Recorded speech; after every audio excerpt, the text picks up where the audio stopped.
O Livro dos Espíritos. Questão 445. 445. Que deduções se podem tirar dos fenômenos do sonambulismo e do êxtase? Não constituirão uma espécie de iniciação na vida futura?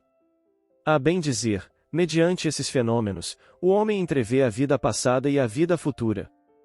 Estude-os e achará o aclaramento de mais de um mistério, que a sua razão inutilmente procura devassar.